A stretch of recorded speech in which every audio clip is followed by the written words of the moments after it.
Hi viewers, இதயம் சீரியலில் பாரதி ஆதி தான் என்னோட புருஷன்னு அவங்க வாயால் சொல்லிட்டாங்க. அதே போலவே ஆதிக்கும் பாரதியை பற்றின எல்லா ஞாபகங்களும் திரும்ப வந்து பாரதி தன்னோட பொண்டாட்டி அப்படின்னு நம்பணும்னு நினைக்கிறவங்க இந்த வீடியோக்கு ஒரு லைக் பண்ணுங்க. இப்போ பாரதி வந்ததுமே என்ன பாரதி சொல்லாமல் கொல்லாமல் போயிட்டேன்னு கேள்வி கேட்குறாங்க.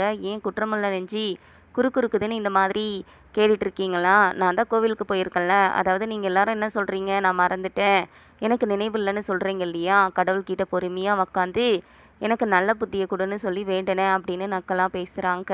அதுக்கப்புறம் மரகதத்தை தனியாக கூப்பிட்டு பேசுகிறாங்க. அப்போ மரகதம் வந்துட்டு நான் ரொம்ப பதறி போயிட்டேன்னு சொல்லும்போது, என்ன அத்தை ஏதோ தப்பு பண்ணீங்களான்னு கேட்கும்போது, என்ன பாரதி இப்படியெல்லாம் பேசிகிட்டு இருக்க? ஆரம்பத்தில் நான் உன் மேலே கோவப்பட்டேன், ஏன்னா பேத்தியை பிரித்து கூட்டிகிட்டு போயிடுவேன்னு. ஆனால் இப்போது உன்னை என்னோட மகளாக பார்க்குறேன், உன்னோட வாழ்க்கைக்கு நல்லது எதுவோ அதை தான் பண்ணிகிட்ருக்கேன். இப்போதைக்கு எனக்கு எந்த காரணமும் சொல்ல முடியலை, 2 நாள் கழிச்சு உனக்கு எல்லாமே புரியும். நம்ம ஆதிக்கும் பழைய ஞாபகங்கள் திரும்ப வந்துரும்னு நம்பு.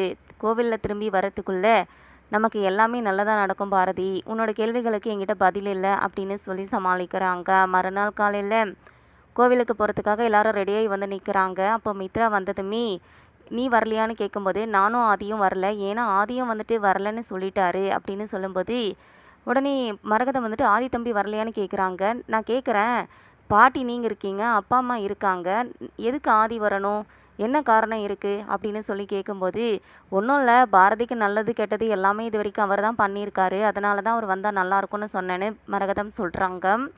அந்த நேரத்தில் ஆதியும் வந்துடுறாரு. ஆதி வந்ததுமே என்ன தம்பி நீங்கள் வரலையான்னு கேட்கும்போது, இல்லைம்மா நான் வரல அப்படிங்கிற மாதிரி சொல்லிவிட்டு ஆதி மேலே போன உடனே பாரதி தனியாக கூப்பிட்டு வச்சு, இங்கே பாரு பாரதி, நீ என்ன பண்ணுவியோ எது பண்ணுவியோ எனக்கு தெரியாது, ஆதி கண்டிப்பாக வரணும், உன்னோட நல்லதுக்கு தான் நான் சொல்கிறேன், என் பேச்சு கேளுன்னு அனுப்பி வைக்கிறாங்க. அதுக்கப்புறம் பாரதியும் ஆதிக்கிட்ட போயிட்டு, ஏன் நீங்கள் கோவிலுக்கு வரலன்னு கேட்கும்போது, என்ன பாரதி சொல்லிட்டுருக்கீங்க, நீங்கள் ஃபேமிலியாக போகிறீங்க, போயிட்டு வாங்க அப்படின்னும்போது, தெரிஞ்சோ தெரியாமலோ நீங்கள் தான் அப்பான்னு சொல்லி ஆதித்யா நம்பிக்கிட்டு இருக்கான். இப்போ நீங்கள் வரலன்னா ஆதித்யா கேட்குற கேள்விகளுக்கு பதில் இருக்காது. அது மட்டும் இல்லாமல் நீங்கள் கேட்குற கேள்விக்கும் என்கிட்ட பதில் இல்லை, நீங்கள் வந்தால் நான் சந்தோஷப்படுவேன் அப்படின்னு சொன்னதுமே, சரி நான் வரேன் அப்படின்னு சொல்லிட்டு மித்ரா கிட்டேயும் ரெடியாக போகலாம் அப்படின்னு சொல்கிறாரு. இப்போ தான் போக விடாமல் தடுக்கலான்னு பார்த்தா அதுக்குள்ளே பேசி சமாளித்து ஆதியை போகிறதுக்கு ஒத்துக்க வச்சுட்டாலே அப்படின்னு சொல்லி செம காண்டாகிறாங்க. இப்போ எல்லாருமே கோவிலுக்கு ஒன்றா போகிறாங்க. இன்னொரு பக்கம் மீனாவோட அம்மாவை வந்து விட்டுட்டே போயிடுறாங்க. ஆனால் எல்லாருக்கும் முன்னாடி கோவிலில் பொங்கல் வாங்கி சாப்பிட்டுட்டு இருக்கிறத பார்க்குற மீனாவோட ஹஸ்பண்ட் பயங்கரமாக திட்டுறாரு. எங்கே போனாலும் நீயும் அம்மாவும் என் மானத்தை வாங்குறீங்களா அப்படின்னு சொல்லி திட்டிகிட்டு இருக்காரு.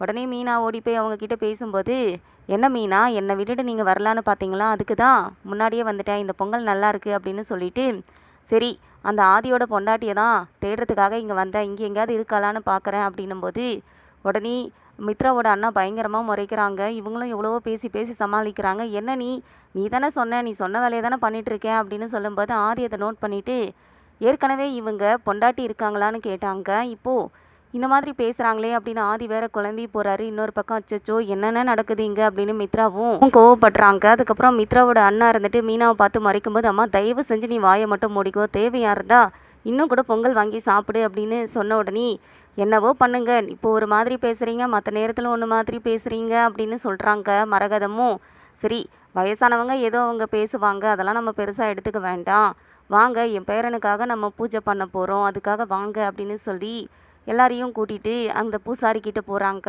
மித்ரா போனதுமே எனக்கும் இவருக்கும் கல்யாணம் நடக்க போகுது அப்படின்னு அந்த பூசாரி கிட்ட சொல்கிறாங்க. அவரும் ஓகே.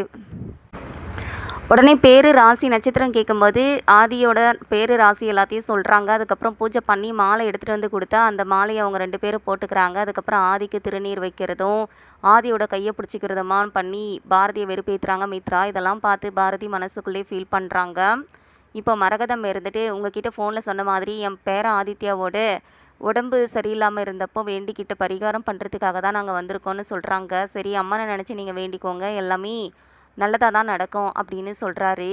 பையனோட பேர் ராசி, அதே மாதிரி அப்பா அம்மாவோட பேர் ராசி நட்சத்திரம் வேணும்னு சொல்லும்போது பாரதி அவங்களோட பேர் ராசி, ஆதித்யாவோட பேர் ராசின்னு சொல்லிட்டு அப்படியே முழிக்கிறாங்க.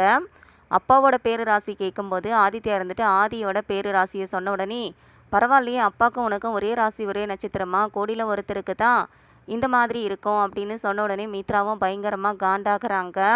உடனே பாட்டியும், பாரதி பாத்தியா, உன் பையன் கரெக்டாக ஆதியோட நட்சத்திரத்தையும் ராசியையும் எப்படி சொல்கிறான் அப்படிங்கிற மாதிரி சொல்லி சிரிக்கிறாங்க. இப்போ மித்ரா ஆதிக்கு நடுவில் அந்த ஆதித்யா போய் நின்றுக்கிறான். உரிமையாக தன்னோட அப்பா பக்கத்தில் நின்றுட்டு இருக்கான் அப்படிங்கிற மாதிரி சொல்லி சிரிக்கிறாங்க. அந்த மித்ராவோட மூஞ்சில் ஆடலை அப்படின்னு பாரதி கிட்ட சொல்லும்போது மித்ராவும் இந்த குட்டி பையன் இருக்கானே அப்படிங்கிற மாதிரி பார்த்துக்கிட்டு இருக்காங்க. ஸோ அடுத்து என்ன நடக்க போகுது அப்படிங்கிறத நம்ம வெயிட் பண்ணி பார்க்கலாம். தேங்க்ஸ் ஃபார் வாட்சிங்.